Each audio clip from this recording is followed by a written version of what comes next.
नमस्कार. चौधरी फाउंडेशनच्या वतीने माननीय श्रीयुत चेतन चौधरी यांनी सोलापूरमध्ये एक आगळा वेगळा उपक्रम राबविला आहे. अर्थातच श्रीरामांचे गीत रामायण हा कार्यक्रम जुळे सोलापूर येथील विमो मेहता शाळेच्या प्रांगणामध्ये मंगळवार दिनांक 14 ऑक्टोबर सायंकाळी 6 वाजता हा कार्यक्रम होणार आहे. आणि या कार्यक्रमाचे मुख्य वैशिष्ट्य म्हणजे ज्येष्ठ निरूपणकार माननीय श्रीयुत विवेकजी घळसासी हे या कार्यक्रमाचे रामकथेच्या मार्फतून निरूपण आणि निवेदन करणार आहेत.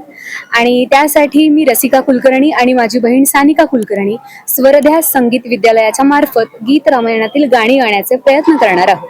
तर मी आपणा सर्वांना नम्र निवेदन करते की या कार्यक्रमास मंगळवार दिनांक 14 ऑक्टोबर सायंकाळी 6 वाजता जुळे सोलापूर येथील विमो मेहता शाळेमध्ये मोठ्या संख्येने उपस्थित राहावं आणि चौधरी फाउंडेशनच्या या उपक्रमास भरभरून आशीर्वाद द्यावे. धन्यवाद. लेटेस्ट अपडेट सुपरफास्ट बातम्यांसाठी सबस्क्राईब करा, फॉलो करा MH13 न्यूज, सोलापूरकरांच्या हक्काचं.